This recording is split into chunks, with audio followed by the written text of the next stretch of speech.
is Beth Raps. I created the place that I work, which is called Raising Clarity. I started out life as a grassroots organizer, having to raise funds for my own work and the work of my organization, which was the Florida Coalition for Peace and Justice. And I drove around Florida in my Volkswagen Bug, up and down the state of Florida, which is like 20 hours from end to end to the Panhandle and the Keys. And I learned how to build relationships with communities. And I think that was a really precious skill set. And I didn't always realize how precious it was until I got out into the world. And I've learned a lot of promotion and PR strategies and techniques. And sometimes when I see an opportunity to teach, I want to take it. And when I read a post of Elani's, Elani Spencer is, you see her, is in our meeting today. And I have enormous respect for Elani. She's in a very young body, and she's a very old soul, very talented person. And we'll talk about what made me respond to her posts so much that I saw on LinkedIn in just a minute. So that's just a taste about me. I wondered if anyone would like to introduce themselves and say why they're here, what you're hoping to get out of the meeting, anything like that, what intrigued you. And besides Elani's poetry, which I know she's going to read. Well, I'm here because Elani invited me. So, and I promised her I'd try to check in, and I apologize because I'm actually in that little tiny space between two classes. So if you'll forgive me, totally I'll have okay. to, as I told Elani, but I'm here because she invited me, and I'm very thankful to be here. Thank you. I'm here, Beth, because I know you and respect you, and I am always interested in new ways of thinking about how we understand our work so that we are more willing to do the hard things. And I like this idea of bridge building. And I particularly like the idea that you are reaching across both age and race lines to bring together whatever this is today. So I always appreciate spaces that are inter. Yeah. And I'm enjoying your cats. Mm-hmm. I love that they're going to be present on our video. Well, I'll go next. I am part of Beth's year-long coaching group. And I'm in my second year of doing that. And one of the things that interested me in attending this is, with regard to PR and promotion, is I am in the process of doing a rebranding of myself. I'm in the process of changing careers. And I'm having to think about having to kind of promote myself in a different way with a different set of skill sets, building on the foundation of what I've done before. So I'm looking for kind of tips on how I might go about doing that, reaching out to people and thinking about that process. I'm here because I have a couple of small businesses, and PR and that sort of thing is often sort of my least favorite, last done kind of thing. So just happy to learn from you, Beth, and appreciate being here. So I'm Belinda, and I'm here because one, Beth sent me the invite, and two, I was free. Three, I've also started a new business in a very different area that I really haven't practiced in a lot, and that's energy healing. So it's even harder in that area because people are very shy from it. Us as Americans tend to tend things more in I call it American medicine versus Eastern medicine. So yeah, and it's always helpful to have ideas about PR. Awesome. Thank you. Okay, Elani, would you introduce yourself and read the poem? And then I want to dive into the interaction that we had on LinkedIn that led to this meeting. Yeah, of course. So my name is Elani Spencer, and I was born and raised in Rochester, New York. And then I came to Hollins University here in Roanoke 2 years ago. So I'm a junior here at Hollins. And I'm a creative writing major, and I'm also pursuing an arts management certificate so I can be qualified to work for nonprofits and museums and different things like that. I also have a concentration in multicultural literature. So I'm reading a lot of books about different diverse communities. I'm also Roanoke's Youth Poet Laureate. I've served a 2-year term, which is a lot longer than I should have done, but it's been so much fun. Just reading my poetry around the city of Roanoke, going to different events, connecting with other artists like you guys, and just being able to speak my mind and express myself. I've also been on the steering committee for the arts and cultural plan that will be basically setting the stage for every single art event in the city for the next 10 years. That's been really fun. So I've been working closely with the Roanoke Arts Commission, and I was their intern twice, both in January and over the summer. So yeah, I've done a lot of different things, and I'm excited to start my own business, which I've coined Muse Mosaics. And I have a new website, which is under elanispencer.com. So I bought my domain, and I'm hoping to offer a bunch of different services on there. Mentorship, looking at manuscripts, throwing workshops, and just helping out the community and being in conversation with different artists when it comes to poetry and other writing. But yeah, so I will definitely go ahead and read a poem for you guys because that's kind of my whole brand. Some of you have probably already heard this one, but this is Lifelong Friend. This is the poem that I wrote for Wonju, South Korea, which is our sister city in Roanoke. And I think this poem is very appropriate for this event since we're focused on bridge building and creating very close relationships with other people. And Roanoke has had this relationship with Wonju, South Korea for about 60 years now, give or take. And so this is a great example of what relationships and connections that we can make together. So this is called Lifelong Friend. Art lives within the fibers of our cities. Wonju and Roanoke connecting us like spider silk. And Roanoke, giant puppets march down Campbell and Jefferson. Bluegrass music bubbles up from coffee houses. Spices waft from the kitchens of family-owned restaurants. Artists spill from galleries onto moonlit sidewalk mosaics. And Wonju, painted cats leap off walls of art markets. Glowing rainbow lanterns swing from the trellises of bridges. Dancers in red homeboks glide across outdoor amphitheaters. Visitors wander through stone and sculpture gardens blooming with mulberry trees. Imagine what we can create together when our palms remain open, celebrating one another atop mirrored mountain peaks 7,000 miles away. Our tales merged in 1964, this lifelong friendship like the most precious Hanji paper, handcrafted from fresh straw and smoky sesame, inked in black. Our children's dreams and hopes, new chapters, new layers to be brushed on and preserved. Our city's stories dry in the sun, sealing our bond for the next generation. Thank you. And this poem is currently hanging up in the Wonju, South Korea mayor's office, as well as a local school. So people will be looking at this poem for years to come, which is really exciting. So that was very moving.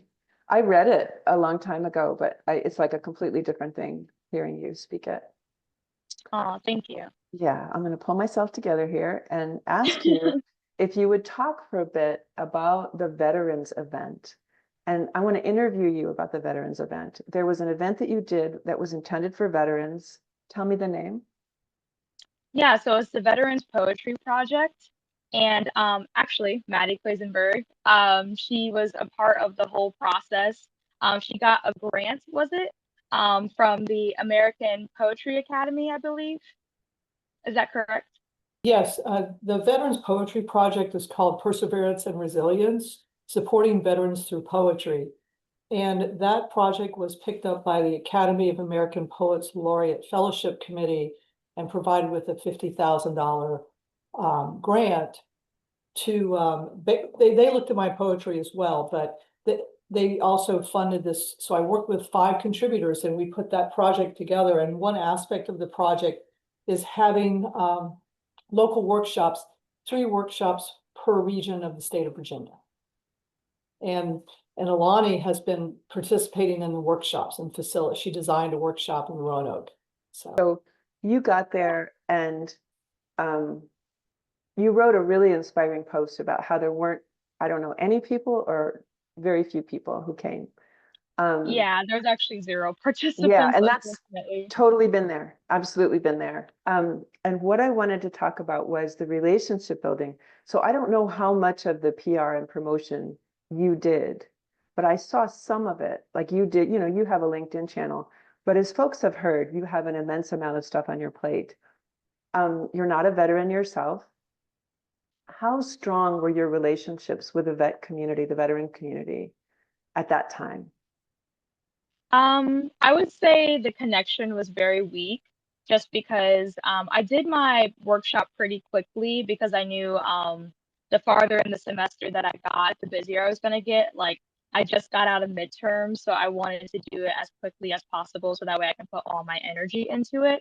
And I did reach out to a few people that are connected in that community, but I learned that many of them were like busy that day. There was also a loss in the community as well. So I know a few people had to go to a funeral. So there's a lot of different factors that were going into it. I know there was a few people who ended up calling the library and like asking about the event. But I'm assuming something came up that kept them from being able to come.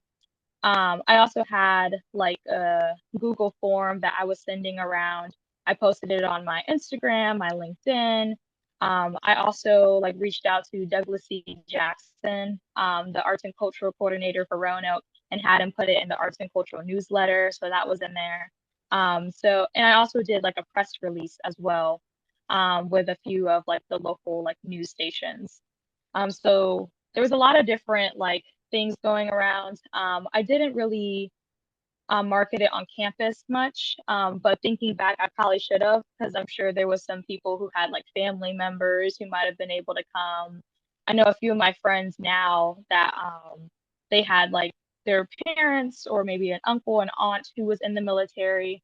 So that would have been like a good way to also like push the word out. But those were like some of the things that I did. Awesome. That's a lot. Mm. Every one of those things. So did the newspapers pick it up at all? When you did the press release, did the stations pick it up? Do you know? There was one newspaper that did. Okay, I can't remember the name of it off the top of my head though. right. I'm looking for, so in a way, like we have the veterans community, the grassroots veterans community, just like people. And obviously it's really hard to reach them one by one by one by one by one. So we want to think about where do they hang out? Where does any, and this is true for any community, where do people cluster? So I'm thinking VA hospitals is a huge place. A lot of vets are going to go for physical services, mental services. So that's a big one.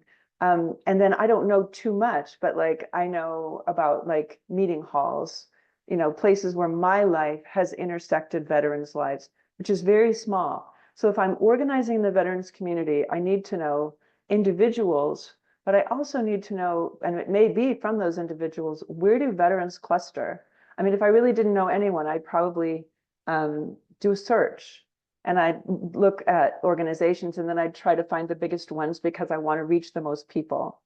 And I might target those organizations. I might, and I don't know that this is your job. I mean, you did a lot of work and I understand the project also, Mattie also, I mean, has to do the PR too. But I'm thinking that we need to think strategically about, so we can do a ton of PR, so much, like you did so much, and we haven't even heard from Mattie about what she did. And we're reaching and we're reaching and we're reaching. And in a way, it's what I call scattershot. I'm thinking that's you're sort of broadcasting, you're broadly casting. We are broadly casting, but we're not being precise in thinking, if I just really want to reach veterans, I think that the press releases are always a good idea because we never know who's out there. And that's their job, is to transmit news, and this is news. But things like, I don't know about vets at the library. Where is the intersection of veterans at the library? Somebody probably at the library connects with veterans, my guess is, but I don't know who they are. Like, okay, I would want to know, who is that person? So there's already maybe a nexus there. Then what I know as an ignorant person of the veterans community is veterans hospitals. And I'm assuming there's a pretty good sized one in Roanoke. I don't even know that, but I'm assuming that vets from the service area need to get help. So they're entitled to services. So they go to the veterans hospital. I'm picking very few things, right? Because I'm trying to minimize my time. I'm thinking about you and the amazing number of things that you're trying to do in your life, just you. Strategically, I would want to know, I would probably call them up and say, I don't know, who would I ask for? Maybe their PR person, maybe their events coordinator, an outreach person. And all I want is for them to think with me about how to reach veterans. Yes, I want to know if they'd be willing to put up a flyer. Sure. That's a low bar of an ask. Hopefully they'd be willing to put up a flyer on every floor, God willing, that would be really nice. But like, where can you advise me that I'm going to find veterans? And I might do that for like up to 5 more at the most, like a total of 5 contacts where I want to build a bridge to that community. And it means I have to put myself out there in the world. Where else are veterans found for their own self-interest, right? We want them to come out of their own self-interest. We don't want them to come to be nice. You were offering something, I think, that would be really healing and really interesting, and people would come away with it having made art. I really, it's like, money is precious. That grant that y'all got is precious. Your time is precious, and veterans are precious. So it's like, how can we minimize the numbers of contacts we're trying to make and really zero in and be strategic? The other thing, and I don't know if this is anything you would even want to do, is to do it more than once. And because when we build those relationships, we're like organizing in that community. You're developing trust. People learn to trust you. And I keep a short list, like the person at the hospital that I would have talked to, I would keep their name and phone number and their email address. And I would maybe get on a newsletter, not a whole bunch of them, but like start to build my knowledge base of that part of that community. And so the same with the other people that I'm contacting. And there's a thing in research methodology called snowball sampling. When I do like my graduate research, one person leads me to another person, leads me to another person. Sometimes the key person that I found is not the best person, but they're willing to talk to me and they're willing to help me zero in. And they refer me to someone. Sometimes that person is really nice. Sometimes they're not so nice. And that if they're not helpful, I'm like, who should I be talking to? Because I don't want to talk to somebody who doesn't want to talk to me. I'm actually picturing a recent, very successful example. It took me a while to sort of drill down and find the right person who wanted to help me and wanted my work. And that was a glorious day when I found that person. It's an achievement. And from then on, I want to keep building that relationship. I want to keep making inroads in that community. Do you have questions? Are you talking about me specifically or for the entire group? You. I want to be helpful to you first, and then I want to be helpful to others. People are getting a lot out of listening. Yeah, I think the thing that I would ask is just because I know you have like a schedule on like how you do your posts and everything. Like what kind of like timeline do you usually use? And how does that really like help you like get people engaged? Okay, I do. I'm super structured, and I feel like I need to do better on timing. So for a workshop like that, that's a one-off, just a one-time thing, I might start 2 months ahead. Oh, okay. Yeah, a long time. I mean, especially if you're the one doing this research and you're the one creating the short list and you're the one churning out the materials, and you have such a busy life, that way you can just do a little bit and a little bit and a little bit and a little bit every week. Right. So that way you can, if you keep yourself on a schedule for that, it's like any other thing that's on your schedule. You go back to it over and over and over. And I think the theme that is underlying everything I'm saying is commitment. Like, do you, and you might decide, I'm not that committed to the veterans community. Who am I committed to? Or you might say, I really feel like my work is perfect for the veterans community. And I have a real heart for that work. And I'm going to really dig in. And I'm not just going to do a one-off thing. I'm going to keep on going and going. I'm going to continue to do the work. And then obviously it takes a lot more work. We know this in organizing and definitely in fundraising. It's a lot more work to build a relationship than it is to sustain a relationship. If it's a community that you already have relationships with, are there ways, so 1 week you might not repost, you might go find a deeper way to engage that community, find a new youth center, for example, a new high school, contact people. And when you contact them, you can have a press package. And I'm sure you have got all the materials for press package and say, I do these workshops. I want to come to your students. Here's my press package. And it will show the successful workshops you've already done for that population, for one thing. I strongly believe in people paying something. I could specify, usually when I specify, it's a sliding scale and it's never zero sliding scale. It can be $1. But think of the difference in the energy and the way that it feels if young people pay you $1. This is if their school is not sponsoring it. And schools do a lot of this. It doesn't have to be a huge budget. You could be a less expensive speaker for them, because you're young and you're still but you still need to be paid. You know how I feel about you getting paid. Yeah. I'm a strong supporter. So the sliding scale could be $1 to $9 because it makes a difference when so people can send you $1 on Venmo, or they can use it, cash out and send a buck. It's really a different feel. And what you're also doing is modeling to those young people saying, yes, money is the going standard of how we express value in our culture. It's one of the ones. Praise, appreciation, attention, love, those are also ways. But money is one. And I need money because love and praise do not pay my light bill, or in your case, don't pay for my dog's food. They don't pay for a lot of things. Right. And so, yes, I am charging, and I'm happy for you to pay at the low end of the sliding scale or the high end of the sliding scale. So definitely, I don't think money has to be a discouragement. It's partly depends on how you feel about it. Like, how do I express about money? And as you know, like part of my work is as a money coach, is helping people get over, but really that means heal money wounds so that we can just show up and our energy doesn't shift when we're talking about money. It's like, yeah, I'm talking about money. I can talk about other things that are challenging or happy. It's not a huge deal for me. It's not like a scary thing. And, I think people get a lot less bored with our messaging than we think they do.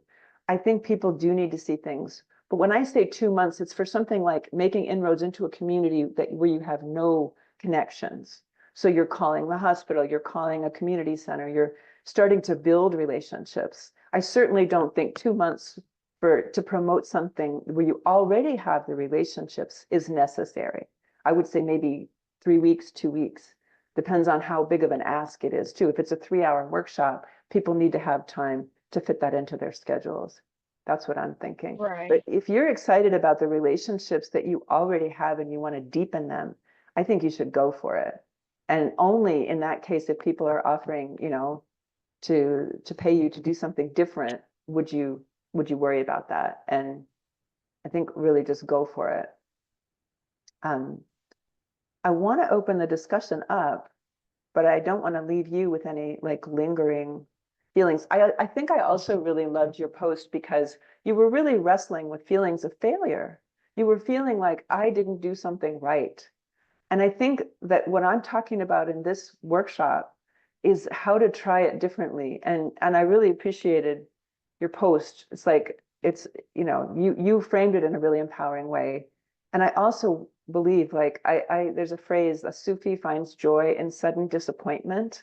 I identify with that phrase, like, okay, especially when disappointment is really sudden and it's kind of like like that feeling when you're staring at an empty room. It's like, okay, God, tell me what the message is here. What do I need to learn from this experience? Do not give up. And you were so clearly not giving up that it made me want to bring to you what I had. And this is what I have, like this way of building relationships that's time consuming and demanding. It demands heart from us. It demands caring. It demands commitment. That's what I wanted to share with you. So, And I really appreciate that because it was definitely very disappointing because, like, of course, like my other events didn't get like a huge turnout, but I at least got like 2, 3 people. So for no one to show up was definitely like, oh man, especially because like I really think that I pour like my entire heart into everything that I do, especially when it comes to writing. And I really wanted to like work out well. And most of the time too, like I'm just like looking for a way to connect with other people and to find other artists in the community. Because I think every single workshop that I've gone to, like so far in Roanoke, whether I was hosting or not, I've built some kind of relationship. I mean, that's how we met at the writers conference at Hollins.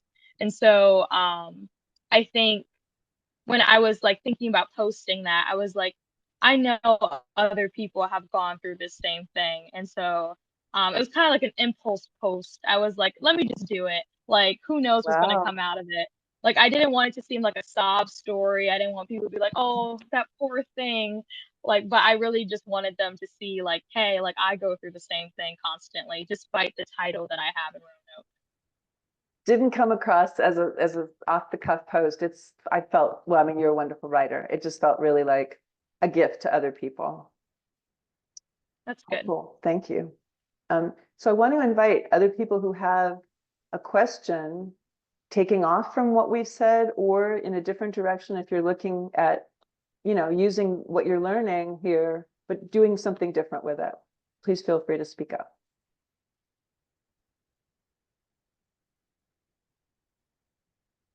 I don't really have a question yet, but I just wanted to acknowledge that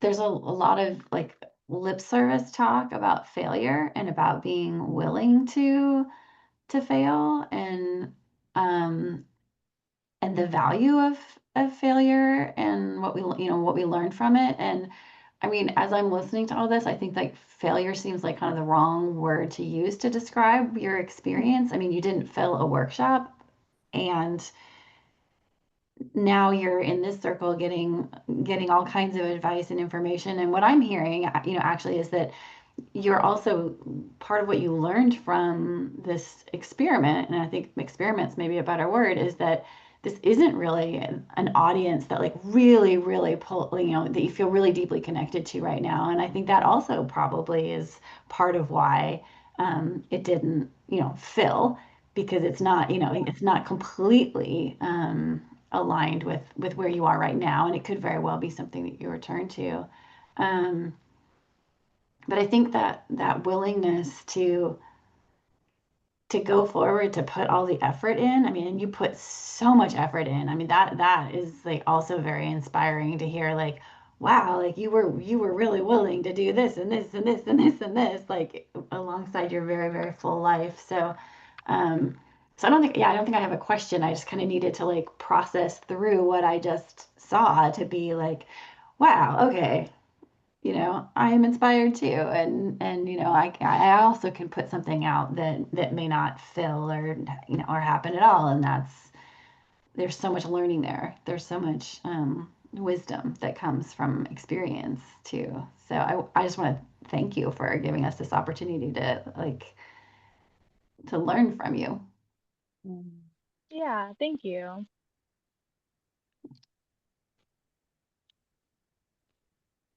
So I had a couple comments and question maybe. So, Elani, I just want to say how inspired I am by your story. And I, in thinking about Beth's suggestions having to do with how you promote your event or your brand, your work in a community that you don't yet have a connection to. Just like I'm a management consultant, and from a management consulting perspective, I would describe what Beth said as, really being clear on what your goal is. Like, what is my goal? Oh, I want to fill this room in this workshop. What is my strategy to achieve that goal? And the strategy is everything Beth said. Like, what are the steps I need to take to achieve this goal? And so I just want to say that it's like I really appreciate what Beth has said, because I'm now applying it to what I'm doing. So in my kind of rebranding myself, my skill set, moving from a project manager and a marketer in the design industry, the architecture and engineering industry, to being a management consultant in that same industry. I'm looking at, how do I promote myself and my skills, my small business, in the industry I've been in for 25 years already. So I'm in the same industry, but I'm doing something different. And so it's like, okay, me, but now I need you to know me as this, in addition to all those other ways you already know me. And so I need to kind of tell my story and get the message out there. And one of the things that Beth suggested in our coaching group was, I'm in my industry, the LinkedIn, I don't have a website. I'm going to be relying on my LinkedIn profile and my LinkedIn bio and my resume, and to reach people. And maybe I'll do a website later. But right now, that's what I have. So I'm going to use it. That's a strategic decision. I'm not going to spend time on a website. I'll use the LinkedIn because it's what I have. And Beth suggested, hold a Zoom meeting with your inner circle of your most trusted colleagues and pitch a draft of your LinkedIn bio to them, and see how it lands with people that already know you, and request their input on, how do you see me? This is how I see me. How do you see me? What do you suggest? And I felt so vulnerable. I was like, I don't know if I want to do that. I don't want to put myself out there and make myself vulnerable, even to my most trusted colleagues that I've known for 20 years. And now I'm realizing, I think I can do that. And I'm inspired by this conversation to just do it. Just do a draft of the bio, pepper it with those keywords and phrases that are meaningful and authentic, and do a focus group on my career transition. And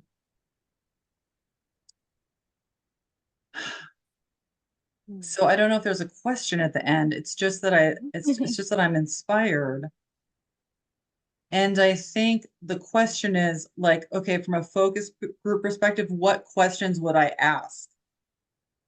If I'm going to ask somebody to come for an hour, do a Zoom, and say, hey, I'm doing this. I don't know if focus group is the right word, but I think it really describes really what I'm doing. What questions would I ask them to ensure that I'm getting the information that I want, that's helpful to me? And that also continues to build relationships and have them come away with saying, oh my gosh, Anne's doing this management consulting thing, and then they might recommend me to somebody that they feel like needs my services, which would be awesome. Right. That's actually tacitly what I had in the back of my head when I suggested doing that event. For one thing, I would keep it fun and I would keep it beautiful. I know you and I know you're a very aesthetic person. I'm really enjoying that scarf, for example, that you're wearing. And you look beautiful. I think making the slides beautiful, I think having slides, but also giving people a few chunks of written information ahead of time would be awesome.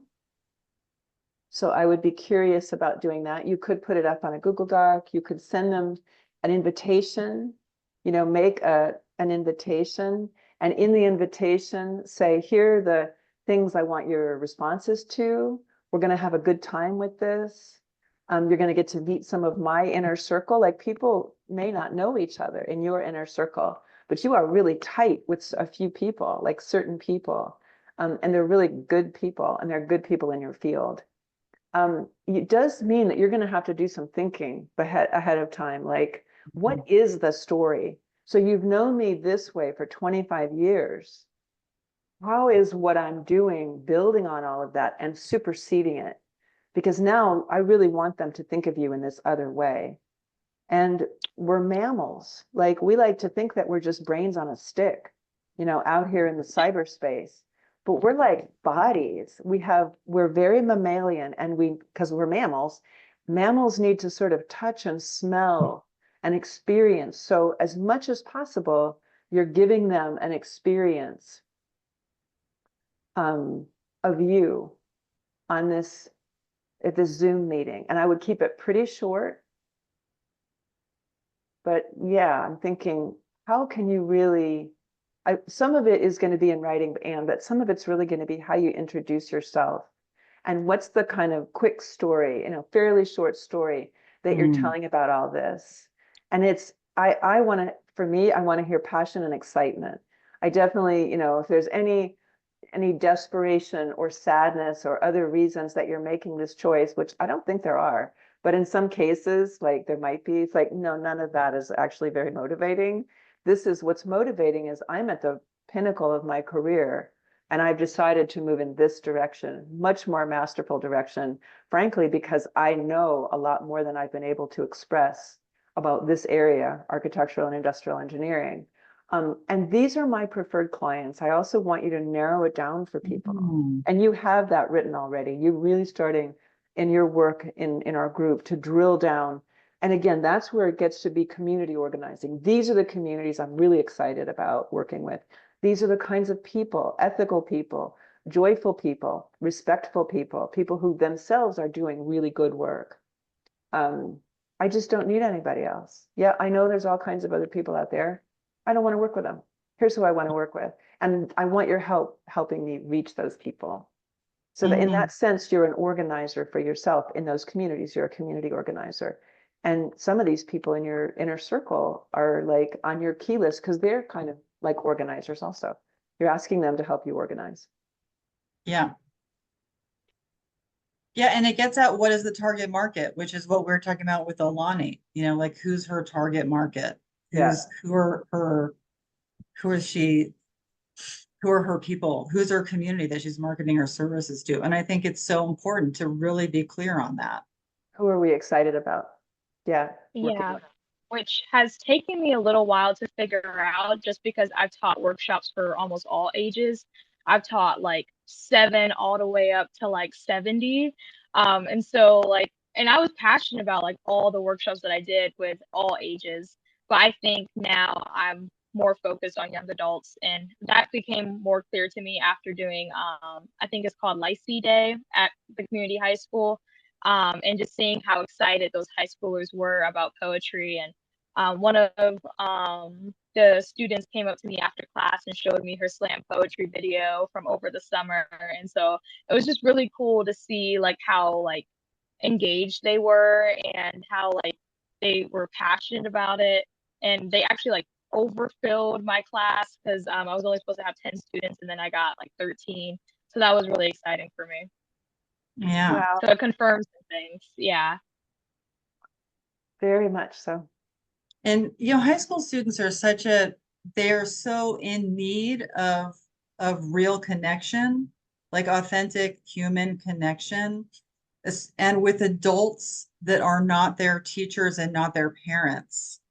Yeah. Like I think kids nowadays seem to be missing a broader group of adults that are like extended family friends who can kind of have the capacity to see them more as who they are and not bring up the baggage that they have with their parents and teachers. So I'm excited for you. I Thank think you. that feels really important. I also just, I heard earlier, Elani, when you were talking about this sort of assumption that like $10 is a lot for a high school or a college student. And I would say definitely for some people that is true. And for many people, they've got like $10 for boba. Like, you know, like at least like True. it's kind of amazing. So like also just being willing to like accept that there is a range and there are people out there who aren't going to have any problem giving you $10. And maybe they don't have a boba that week, or maybe they get boba and poetry, but like, you know, so that like they're it's not that you have to assume that nobody can afford you. And I think that's an assumption that we often get kind of stuck in, that of like, oh, I need to lower my price because I don't think these people can afford me. And we kind of fill in the story about others rather than just saying Yeah. like, this is what it is. If you need, you know, sort of maybe even unspoken, if you need support getting to that dollar figure, like, let me know and I can help you. But like, That's so true. Yeah, I'm hoping to I've already put some of that information up on my website, but I'm hoping to just like offer like lots of discounts and lots of different like I guess promotions for students where it's like, oh, you pay for this workshop and then you get another one for free, or I can like put your name in a raffle and then you get like a free mentorship session and we can just talk about your poetry one-on-one. I think that would be fun and make it more interesting too. I see so many bright things for your future. You've got so Oh, much, thank like, you. so many good ideas, so much energy. I We just have, appreciate that. oh, I'm sorry. We Oh, just go have a ahead. few minutes. Would anyone else like to ask a question? I just want to make sure.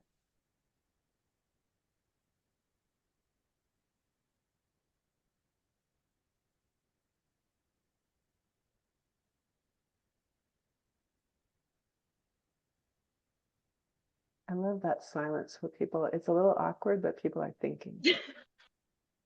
I like the sound of Yeah, people. I don't really have like a question, but it's more of just like gratitude for everyone who came today and for like giving your thoughts and your encouragement as well. Because especially since like being a full-time student has made it really difficult for me to like prioritize my business. But I'm really trying to find like pockets of time where I can like dedicate that time to. And a lot of it is marketing. And because I mean, that was the whole reason for me coming to college. For the longest time, I considered not going to college at all because I was like, well, I mean, I technically don't need a degree to write. Like, I've been writing my whole life. But my sisters really pushed me to come to college because they were like, the connections you make in college is really going to make or break your career sometimes. And so it's been really nice having these kinds of opportunities, especially here in Roanoke. So that way I can like get that experience and like get these kinds of like networking opportunities before I'm just like flung into adulthood after graduation. And you've been really generous, I think, being the person in the hot seat. You know, I have to really say props to you for doing that. Oh Belinda, yeah, I'm used to it at this point. Yeah, because I'm always getting impromptu interviews and I'm like, oh, I gotta come up with something. you are. You're the woman of the hour a lot of the time. I wanted to see, Belinda, did you want to say anything or are you good? No, I'm just inspired by your drive to go out and do this. You know, and staying with it despite the setbacks that you're experiencing.